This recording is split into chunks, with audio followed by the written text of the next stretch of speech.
go for Reddit. Hello, I'm Steve Monkey Mason and welcome to The Good, The Bad and The What The Fox Volume 2 for Scott Adkins. Now, I've recently just literally done Jean-Claude Van Damme, The Good, The Bad and The What The Fox, and I've done 5 volumes in a row. I've actually started the 5th volume today. I'm sorry, it's getting a bit confusing. I just Scott Adkins, I've got a lot of his movies I've not seen. I've been collecting quite a few of them, and since the Van Damme films I'm watching, like The Shepherd and Assassination Games, have Scott Adkins in, it might as well do another Good, The Bad, The What The Fox back to back to this. I have done a volume 1 for Scott Adkins, but it was about nearly 2 years ago, when I used to like do it all in one big take. Not watch your film, do a quick review, watch your film, do a quick review, and then put them all together. I quite like this formula now, just compresses a lot. Now, I have worked with Scott before. He's an awesome guy, he's a really nice guy. Name checked Rolling Tree Entertainment a couple of months ago when I did a review for, it was either Undisputed 4, Boyka, or Avengement. I did them, and there's a couple of clips of Scott, and appeared on Scott's Instagram, still on there as well. Look for Scott walking his hands, pretty cool. Nice guy. Seems to got a lot more work. It doesn't seem to stop. He's well travelled now. His new film, Ip Man 4, is due out next week or something, where he's fighting Donnie Yen. So, you know, he's got going for it. Seems to put his money back into a lot of homegrown productions like Avengement and stuff like that.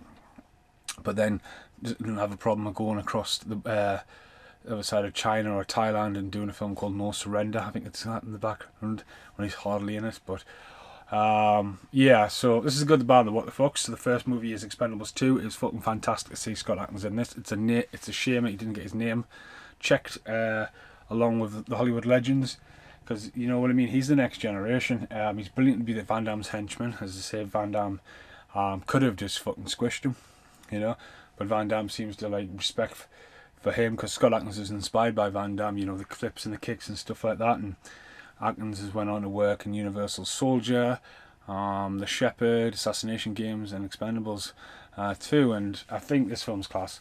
Directed by Simon West, away from Sylvester Stallone, the first one.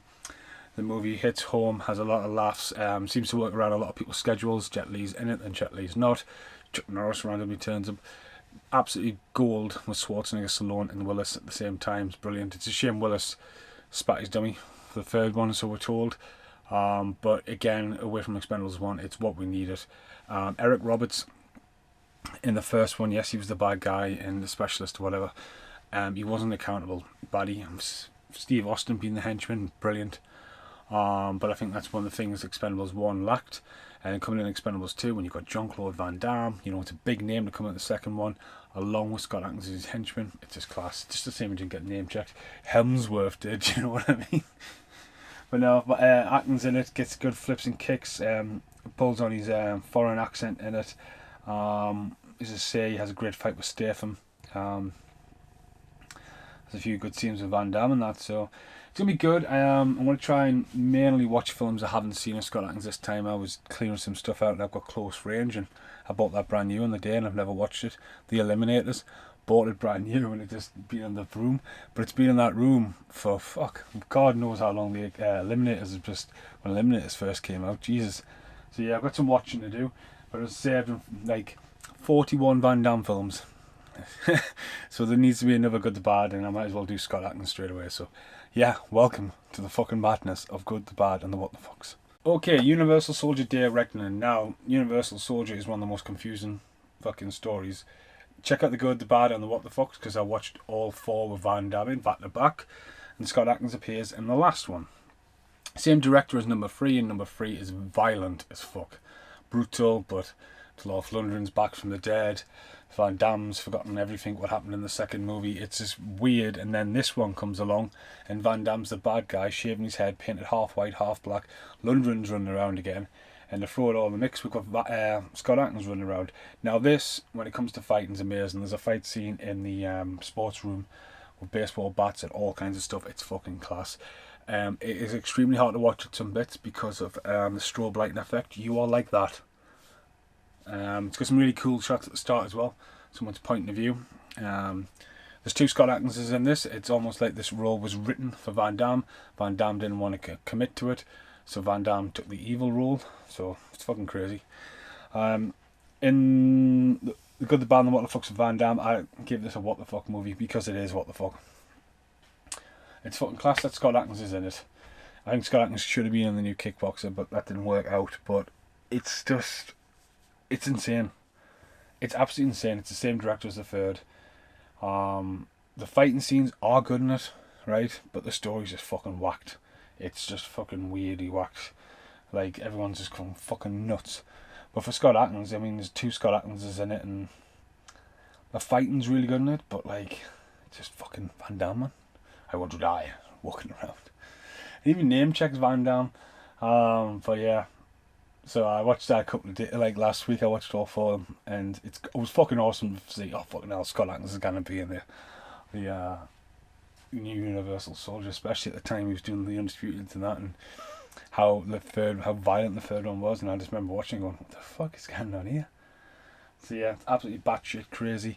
It's definitely a what the fuck film. Sorry Scott, Universal Soldier, Part 4, Part 6, depends on if you count the TV show movies, but yeah, random as fuck. Right, what we're going to do is I'm going to jump back to review Rant Randoms and show you my review for Avengement. Ting. Right, okay, I'm doing this on the small camera, a little bit lightning. Look at this high-tech production value. Yes, I'm literally about to go for work. Realised I can now not see because I've got light in my eyes, but yes, I watched Avengement last night. Scott Adkins, Craig Fairbass and Nick Morgan's new film. He's out on bad behaviour. Now, I've worked with Scott before in the past. Scott was a lovely guy, seen him a few times, had some great nights out with him and stuff like that. And Craig Fairbass is good friends with Mark McQueen, who I'm good friends with. Well, you know, he's been in Devil's Playground and London Heist. Very serious actor. I just remember him being very grim from back in the days of Cliffhanger. Now, first off, I follow Scott, and the last video I did was Undisputed 4. We're going for 4. And Scott appeared in that, and then that video went on to have 500,000 views on Scott's channel. And thank you very much, Scott, for giving Lonely Tree a shout out. So there's a lot of footage from Scott in the past. So yeah, obviously I'm not going to do another good bad of what the fuck's for Scott, but like, as I say, I picked this up. Wanted to like a sleeve for it from Dazzle Production. Got a Blu-ray release, came out at #1 in the premium chart at HMV. Right, okay, so this movie, I didn't know what it was about. As I say, I'd followed Scott for a while, and there's some great, like, up and rising, good little productions about it. Scott was very passionate about it. His social media, he's got one out yesterday, and Casper was like, hey, this is out. I can't remember what it's called. I was like, what the fuck's that? I haven't even heard of that.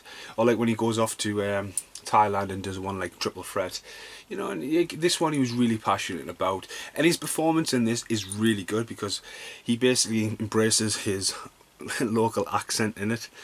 And I thought this was a prison movie, and I thought this was a wrongly accused, when he is wrongly accused, but I was expecting like some kind of like, God, I wasn't really sure what to expect with this, and I was absolutely stunned by this last night. So I didn't quite like the music. It sort of had a nice little tone, but then started to edge off a little bit. I hate red font as well, but it started going, and you know, you get the story, and it's brilliantly told. It's got the kid from This Is England in it. It's got the lad from Lock, Stock and Two Smoking Barrels in it as well. So it's got some good British legend casts, and really, and basically, without, I don't want to spoil this too much, but basically, he escapes from prison. He goes to visit his mum, who's just passed away, and he's like, right, and he escapes, and he goes into this pub with a shotgun, and everyone's like, who the fuck's that?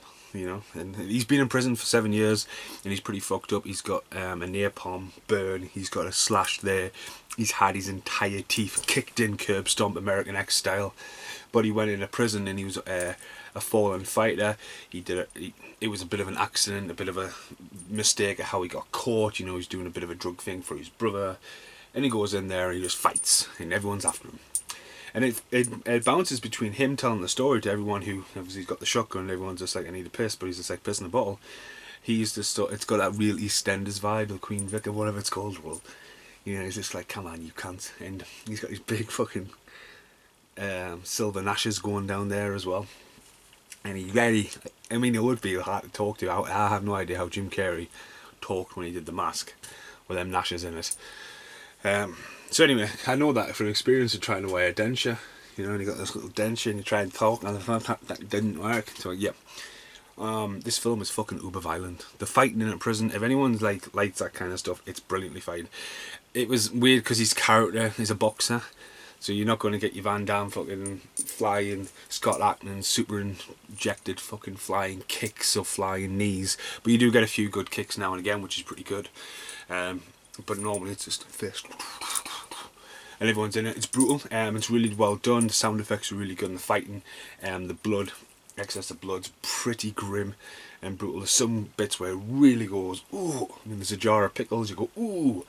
You know, there's a guy hitting his head off the fucking wall, ooh. There's a guy getting punched in the face, and like, ooh. The guy gets kicked in the face, and like, ooh. And then there's a bit where, and like, I've got a video coming out called Assassin. And there's a bit where he has a fight in the nightclub, and I was like, that totally looks like Assassin. I just love the colour, some really good camera angles in it, some great camera work, some great stunt work as well. But it's literally like, as much as Scott has given a really strong performance, you know, the whole like, he got really nasty and all that, his character is basically like John Rambo. Well, he's just ended up like, because of the system and because of the wrong choices of life, turning into an absolutely fucking crazy bastard. Now, without spoiling the film too much, stop watching this video right now, go and buy it, it's awesome. If you want to keep on watching, I generally think he should have been killed at the end of it. Because he's just a fucking mad dog, you know what I mean? Either like, you can look at it and go, right, he walks out the pub, sits down on the floor and he bleeds out and he dies. He's done everything, he's became a bit of a Robin Hood. You know, he can probably go, but he's definitely going to hell for the amount of people he's just killed and has killed. So yeah, I mean, Craig Rarebass's performance is always strong, solid. But pairing them two as a brothers, it's fair enough. It's you know what I mean. It's a movie. But Lincoln and Kane, to me, are they're quite American names. I mean, Scott's not too much older than me, and I only know one person called Kane, and he's about 10 years younger than me. Not saying he's named after Glenn Jacobs, like, but I'm saying I know no one called Lincoln. You know, yes, there's Abraham Lincoln, but that's a surname. But yeah, I really enjoyed it. I wasn't expecting it. It's really well balanced. It's great that he tells a story and it flashes back, and you don't get the whole story. You get it in and out and twisted about, you know. So that's really good how they've done that. You know, you want to know why he's in prison. Yeah, as I say, it was Jesse Van Johnson's directed it. He's written it as well. Scott Adkins has been executive producer of it. Thomas Turgoose. So he's got his name above Nick Morgan, but Nick Morgan's on the front. I'm sure Nick Morgan's the one from Lock, Stock and Two Smoking Barrels who gets beheaded brilliantly. But yeah, it's got some really funny bits in it as well. Now the reason why I've done that and check that review out there, is because I lent it to my friend Adam, and I still haven't got it back. I bought it on the Monday, but the day it came out, I was really hyped for it, and then I lent him it, and then I haven't seen it since. So yeah, it's on Netflix. So there's a lot of Scott Adkins movies on Netflix, so I'll have to check a few of them out. Some of his films don't even come out. I did a video for the Spanish collection, and I'm in Spain, and I've got one where I think it's called Home Invasion. And I've got it in my hand. It was really expensive, and that hasn't even seen the light of day over here. But yeah, that's been Expendables 2, Universal Soldier 5, 6, 7, 8, whatever it wants to be, and Avengement. So yeah, definitely check them ones out. So that was Avengement, the last review. That was a review at random, jumping in the past, and now we're jumping to the future, and this is Assassination Games.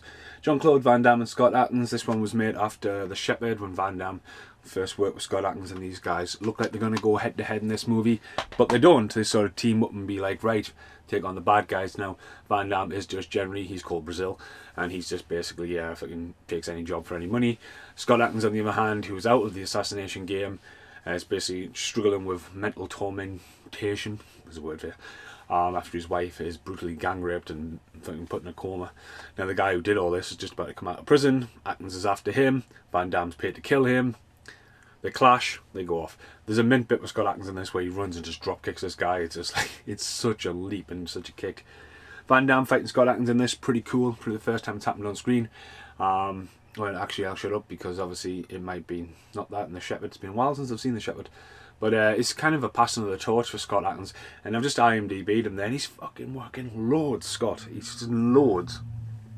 But the problem with this movie is it's set in Romania, and as soon as this film starts, you're like, ooh, that doesn't look very good. It's a very bleak of colour and got very like a low tone of yellow at the start. But yeah, I mean, it's quite a violent film. As I say, both actors just seem to have a lot of fun with this. Van Damme's very, you know, it's almost like a mentor, and this is Scott Adkins, which is pretty cool for the time. This film took a while to come out though as well. Obviously came out probably after the Expendables, but this is Origins. If this movie didn't happen, you wouldn't have Scott Adkins as the henchman in Expendables 2, you know what I mean? So it's kind of like they were making this while Expendables 2 was getting done. Although Scott's fully shaved his mush. Oh, someone's at my door! Absolutely gutted. I'm waiting on like delivery, and I thought that might have been me purchases of HMV.com, which is a few Van Damme films. But it wasn't. It was someone going, can you keep this for next door? Where the fuck's next door at, eh? It's like, everyone's in fucking lockdown. And I went, no, just leave it in the garden. I mean, no one's like, anyone walks up my street, which is isolated 7 houses together. You can't fucking like, jeez. But yeah, that was Assassination Games. If it's a good, the bad, and the what the fucks, it's kind of a bad movie. But it's good for Scott at the time, you know. Van Damme literally like, right, you're kind of going to take over me because you can jump up and spin around a million times and kick people in fucking faces and stuff. It's, yeah, Assassination Games. Next up for Scott Adkins, it's The Shepherd. Border Patrol. It says it on the back. Border Patrol, The Shepherd. And when it starts, it's The Shepherd. Right, this has some absolute love towards the tournament. Now, I got to work with Scott Adkins on the tournament, and most of the stunt team in this, the Alpha stunt team, are all involved in this. This is meant to be set in Mexico, but it's all been shot in Bulgaria.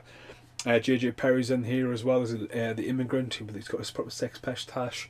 So there's a lot of love to the tournament boys in this. If you've seen the tournament, the chase scene with a double-decker bus and all that fiasco, that's what happens at the border. It's the same runway strip they just use over and again. The bridge Sebastian Foucault jumps off in the tournament is the bridge Van Damme shooting down off it, you know what I mean? That, in fact, it's somewhere in here. There's a newspaper of Sebastian at the bridge getting a picture taken. I'm in the background looking over the bridge. It was on the front page of the Bulgarian paper. I managed to keep one. I haven't seen it for fucking years, like, but it's the same bridge. Scott in this is really good because he gets to showcase his flips and his kicks, and does some fucking amazing kicks in it. He plays the henchman in this. Pulls a weird American accent I think he's trying to do in this. You know, he absolutely nails the Russian, European kind of accent, but when you hear him speak normally, you're like, go back to being biker. No, but Scott's an amazing guy, JJ's an amazing guy, the stunt team's an amazing guy, and that's what I loved about this, you know what I mean? It's very grounded, it's very raw.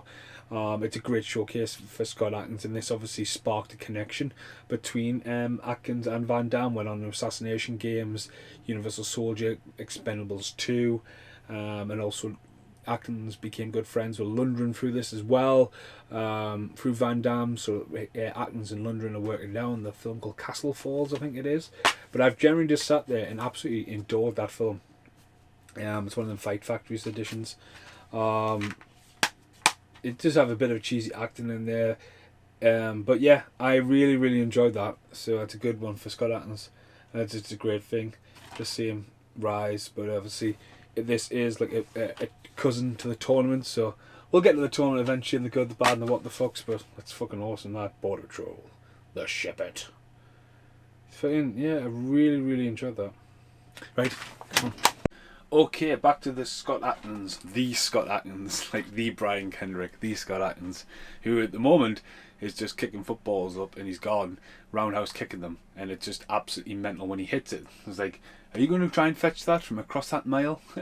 What are you doing out walking? Getting the football I just kicked. But yeah, Scott's an amazing artist, stunt artist as well, martial artist, that's the word. I've actually been trying to do some of Van Damme's workout. If you check out the other good, the bad, and the what the fucks, Van Damme Volume 5, all in the hits. So there's been a few of Van Damme, Scott Adkins movies on here.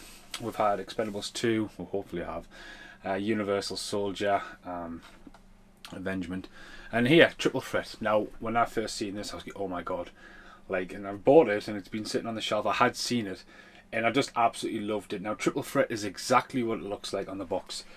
Martial arts sensations Tony Jaa and Aiko, Knockout, the guy from The Raid. You got Tiger Chen in there as well, but then you've got Michael Jaa White and Scott Adkins, both from the Undisputed series. And this film is exactly what it is. Got a bit of a Predator vibe going at the start as they come down, try to take down this camp, to take it out in bloody fashion. And Scott Adkins is in the little, he's doing his best Rambo impression, and they pull him out. He's got a big beard. Now Scott plays an amazing bad guy. Scott does often come across as like the romantic, sort of on the run, the underdog. But when he plays the bad guy, he fucking nails it. Like, he's fucking vicious. So basically, this film does exactly what you expect. Builds up, ramps up. You get a bit of Tony Jaa versus Aiko. I just don't want to call him Aiko. Alright, I'm sorry if it's wrong. And then at the end, it's like watching Mortal Kombat or Street Fighter. Your stage is set with burning backdrops and decayed buildings. And you get Tony Jaa versus Scott Adkins.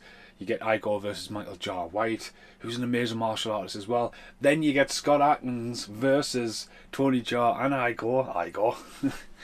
And they're fighting just a minute because you're watching it. And you know they're doing it. There's no stunt guys. The flips, the kicks, the combat, the counters, and you're just like, get in. Like, it's a very, very short movie, mind. Very short. Well, an hour and 36. It did fly over. The film caters to both markets. It's speaking a lot in English, but doesn't. You know, it has a lot of subtitles on as well. So it's a nice little international balanced film. If you haven't seen it, check it out. If you like your fighting in any way, shape, or form. But yeah, awesome. Absolutely awesome. I really, really enjoyed that. The fight now, I was like, oh, look at that. Look at that. I'm trying to do my Van Damme stretches. And yeah. See you in the next one. Okay, the next movie in. The Good, the Bad, and the What the Fucks. And Mr. Scott Adkins. Jarhead The Siege. So Jarhead 3. They've actually made a fourth one since. I bought this the day it came out. I just opened it. It was made in 2016. Wow, I had it a while. But yeah, it's got like the nice slip cover that can finally go on the pile to watch. So it stars Charlie Webber and Dennis Haysbert. Now really, it should be Ann Scott Adkins. Now Scott plays a US Marine in this, so he does the American accent. Scott can really do the European one, and he didn't sound bad as American, but when you hear him speak English, you're like, what? But no. This is just like an action role. Now Scott was in Zero Dark 30, and he said Dirty. That's the Corey Feldman movie. And he's come off that. Does the whole marine stuff really well. Plays really good as like a chief or lieutenant he is in this. And it brings it in. This is all filmed in Sofia, like Bulgaria, just like the tournament and stuff like that. The tournament will be in The Good, the Bad, and the What the Fucks eventually. So it's by Universal 1440, who also did the Tremors series. So it's a division of Universal to branch out and make sequels. So it's a really well made film actually. It's quite polished, but then it sort of looks, you know, like high quality but low quality, if that makes sense, like smoke and stuff. But the story's basically a new Marine comes in, Charlie Webber, who looks like Josh Hartnett, just bulked up, comes to this new base, and it's all set in this little building once you get there. And it's like, oh, what's he doing? What's he doing? Next thing you know, they're literally going to siege, and it's all a big gunfight and stuff like that. And there's a bit of tongues and twists and turns of like why they're trying to take over this embassy in the middle of, fuck me, I don't even know what it's set when I think about it. But yeah, it's an American embassy in a foreign country. That's all you need to know. And Scott in this as well, as I said, he's more the Ant character. He's sort of like in there, you know, he took the job. I mean, Scott's obviously been in Bulgaria before the tournament, so you know, he probably took the role as well as a, you know, not a paycheck, but sometimes Scott rests as well. So some of his movies where he's resting up, where he's been, because he does a lot of his own stunts, he's able to jump around and defy gravity, and often, like, obviously I think Legendary took some time out to rest his knee and stuff like that. But it wasn't a bad movie if someone picked it up and like, oh yeah, Jarhead, that was an amazing movie. Oh, the third one, you know, like, you know, it's a little low budget in places, but it delivers. It would be alright, good standalone if it wasn't tagged with Jarhead, but again, it's the division of Universal bringing it out. So it wasn't amazing. It was quite bloodlust, all the squid effects and all that kind of stuff, the enhancements and stuff like that. But as I say, it is what it is. It's mainly like a TV episode stretched out. So again, these are classed as TV movie from that division. But yeah, that was Jarhead. Finally watched. and Scott Atkins. So I don't even know how many, because I've actually just finished the Jean-Claude Van Damme one today. So we've got Avengement and Universal, Shepherd, Assassination Games, Expendables, it's 5, Triple Threat, that was today, and Jarhead. So we need 3 more, and Scott Atkins volume things done. And then I'm going to literally have to do Nicolas Cage next, because there's Nicolas Cage films coming out the works. I'm trying to tie these series up, because there's loads of Scott Atkins movies I've got or been given, like Close Range. I can see Metal Luna Mountain, whatever you want to call that series, volume 2 down there. Still need to watch Two Guns. So yeah, that is enough for Scott Atkins volume 3, but it's definitely got to be Nicolas Cage, because I still haven't seen The Shape. The colour out of space. I couldn't wait for this to come, and it's been nearly 2 weeks. I've even framed the fucking poster. But yeah, next one. Another quick thing about Jarhead, which I just totally forgot, because all the way through the film I didn't even realise it was him until I sent a message to Brittany, because she's a big fan of him. Rufio from Hook. Rufio. He's the camera guy all the way through the movie. It wasn't until he flipped it around and get the whole selfie I was like, it's motherfucking Rufio. So yeah, next video. Okay, next up, and the good, the bad, and the what the fucks. Scott Atkins, Accident Man. I absolutely fucking love this film. Based in the UK, set in the UK. Pretty much looks like it was filmed in the UK. It's from the director of Jesse Van Johnson, who did The Avengement, doing the sequel of this.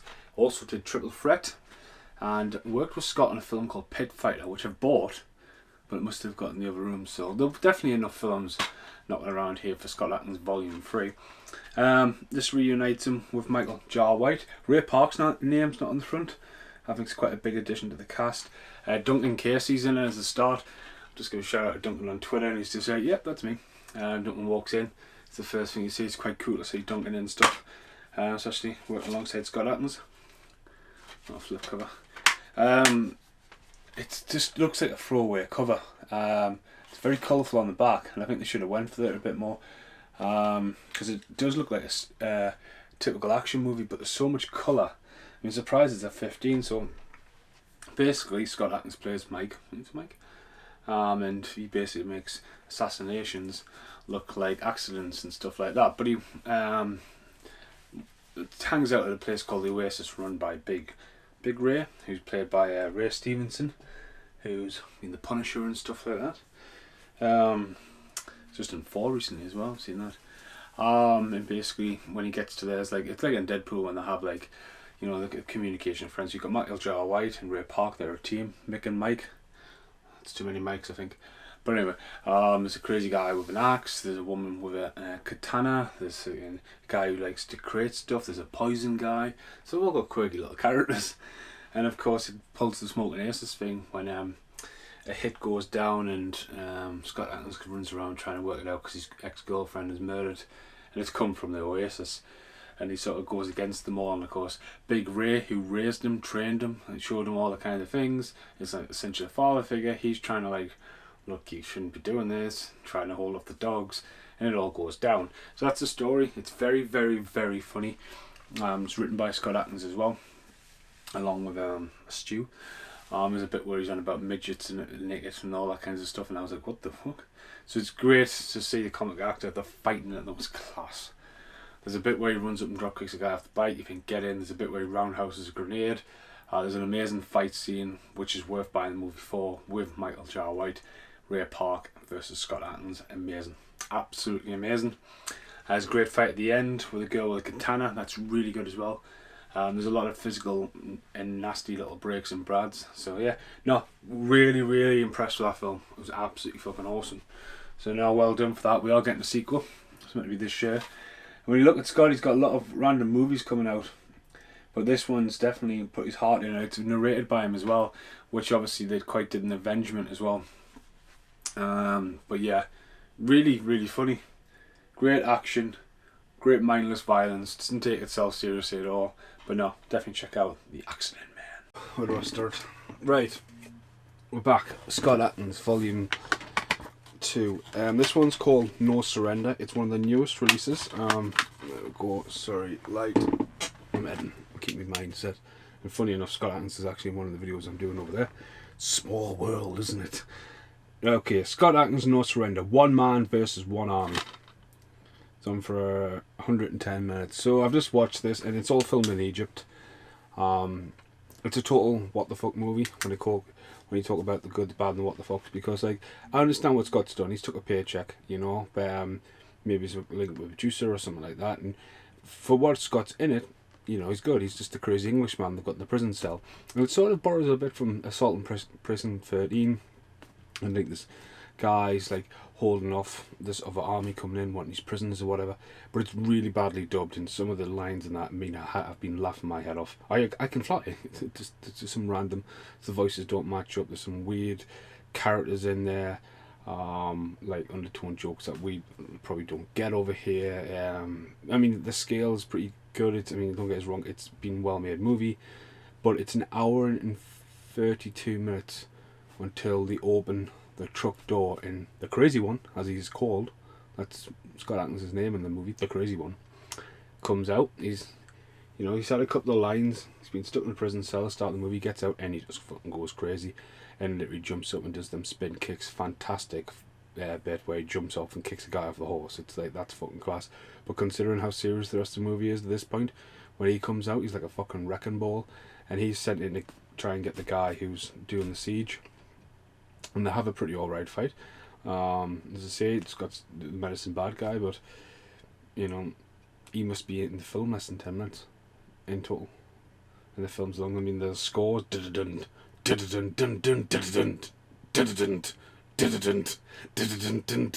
in my head. But yeah, I would say what the fuck for how it's marketed on there on IMDb and stuff like that. It's fucking mental. It should be just Anne Scott Adkins, but again, a film that's shot. I mean, again, Scott would do something like that and take the money and put it in Accident Man and that, because it was filmed in between around triple threat Accident Man times. So yeah, I had seen that before as well. I'd watched it at work over about 3 or 4 days, or when I could, so I wasn't keeping much concentration. But obviously I've been editing videos there, and it's been on the background. It's been a long one, like, because I've had to stop and record some audio. So yeah, it's a pretty what the fuck movie, that man, Scott. So yeah, we'll see you in the next one. Oh, what the fuck did I do about it?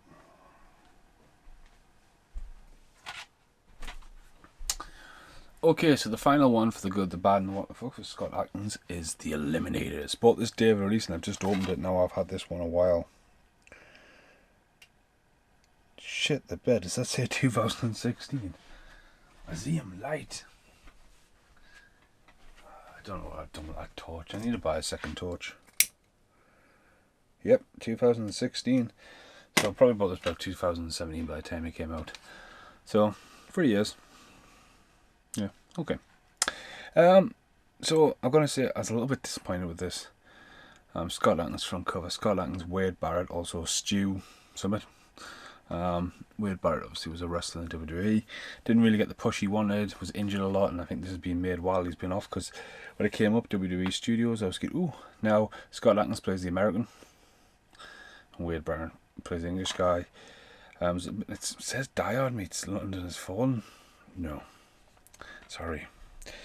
He's getting ready to go to work at the start of this movie, and there's a home invasion, and ow, the guys have generally got the wrong house, and he ends up killing them, you know, saving his daughter, looking after his daughter. The thing is, he gets arrested for murder, wakes up Tidal Hospital bed, and he's trying to ring someone as this happens. And basically in America, they're like, oh my god, look at Tom. Now basically it's sort of like a witness protection sort of former special ops guys, now like living in England, undercover, not undercover, but like trying to live a normal life, hiding away from a guy called Cooper, who basically, as soon as they find out he's alive, puts a hit on him. And Wade Barrett, being the top assassin of Europe, is coming in. That's what he's doing. There's a few fight scenes in it. It's not massive in any way, I don't think. They use some nice locations around London. It doesn't have any comedy. It takes itself quite serious. I mean, action go, people will probably like it, but I was expecting a bit more. Scott does do some of his trademark flips and kicks. Gets in a few scuffles. Wade Barrett knocks out the wasteland, you know, when you see a wrestler in a movie. But again, he's done all right for himself since he's left the WWE. For the wasteland, I mean, come on, what kind of move was that anyway? Like, don't put it in a film. But no, it's sort of like gets out of hospital, tries to find his girl, and the assassin follows him around, and I don't know. I was expecting just a little bit more of that one. But I just don't think it's good. I mean, it's going to have to go down the bad, but it's not like a badly made movie, but it's just a bit of a disappointment. So we've had Eliminators. Accident Man, I watched that today. Eliminators. I loved that. That was mint. No Surrender, watched that today. It says free, and he said Van Damme films there. So Accident Man's mint. That is a what the fuck movie for how Scott is in the movie. Like, what the fuck. Jarhead 3. Not a bad movie, but not a really good movie as well. But finally watched that. Triple Threat. That was fucking awesome. Triple Threat. Expendables 2. Amazing. I love Expendables 2. I'm breaking shit. I'm breaking stuff. Breaking things. I've got The Shepherd and Assassination Games there early on. I think The Shepherd was quite good. Assassination Games wasn't the best. We've also, in this one, got Universal Soldier, Day of Reckoning. That is a total what the fuck movie. Like, what the fuck is going on with that movie? What the fuck is going on with that franchise? It's just batshit fucking crazy. And we've also got Avengement. Avengement's a really good film as well. It's really brutal. So yeah, Scott Atkins Volume 2. I've got other movies of Scott's. I've had a lot of move rounds, especially since this lockdown. And I've got stuff like Two Guns 2, Close Range, The Two Ninjas are knocking around, Boyka, or Disputed 4, whatever you want to call it. So these are all around the rooms. Just need to have a sort out my DVDs. I used to have sort of kind of like stuff grouped together, like comedies, horrors, and all that. Now it's just a chaos. So yeah, Scott Atkins, amazing martial artist. It's unbelievable how well he's done for himself. So like, mass respect to him. But yeah, you're good, but sometimes you're bad. Very rarely bad. And sometimes it's what the fuck. See you in the next video. And now, the end is here.